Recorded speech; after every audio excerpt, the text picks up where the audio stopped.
Let's move on to the next story.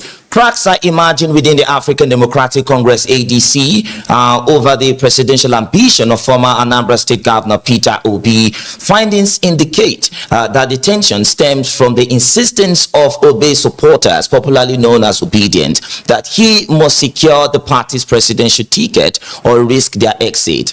Sources say some ADC leaders, particularly from the north, are uneasy with what they describe as the aggressive posture of Obi's loyalists and have begun distancing himself. Obi, who joined the ADC in December 2025, had earlier pledged to serve a single term if elected and explored alliance talks with NNPP leader Rabiu Kwankwaso. The controversy deepened as key allies, including Aisha Yusufu and Pat Otome, vowed to withdraw support if Obi accepts a vice presidential slot.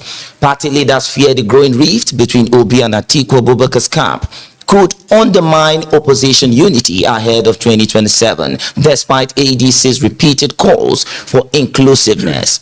Barrister Meme, with Peter Obi's Obidients and Atiku loyalists, locking horns and all that in the same ADC, of course it is causing cracks. Ahead of the 2027 election, do we see ADC being good contenders, especially against the incumbent?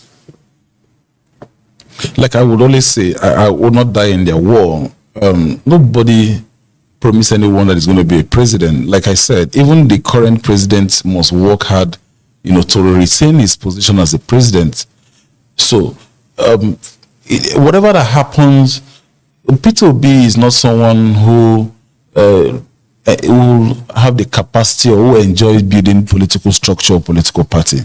He seems to, gain this natural momentum among the streets and the citizens of the country. But beyond that, for someone who aspires to lead a country, must somehow start working towards building a political structure through a political party system.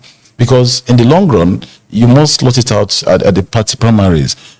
If the members of the Obedient movement are threatening that they would, pull out from the ADC in the event if Peter Obi, lost out in the primary, it already shows that they do not have the capacity to, to win in the primary. Okay. So we all know that the ADC was sponsored and was, built up by former Vice President Atiku Abubakar. So if you must get it, come asking Peter Obi or giving him the opportunity to flag, it means that they must enter into intensified dialogue with the leadership of the ADC. All right. It's not something you can achieve, by threatening the political party. All right. Now, Mr. Chidi, these are Peter Obi's loyalists saying there's no Peter Obi himself. But do you think this can actually escalate into something dangerous, especially politically, for the African Democratic Congress, being the coalition party as it stands?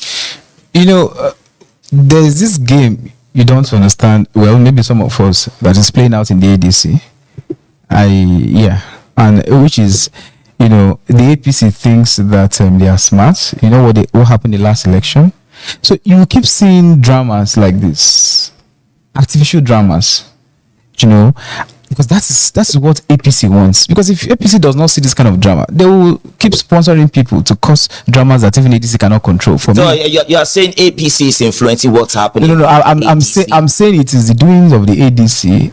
This is just they are doing a way of giving you that impression that this is they are not, so that you don't concentrate on them and I allow them to Then the other thing is that you need to understand, very importantly, that the ADC is a coalition that has understanding for governance to ensure that people are pulled out of poverty. And from the makeup of the ADC, it is obvious that this is not an issue. I will tell you why. Because the ADC is made up of human beings who will naturally disagree and react.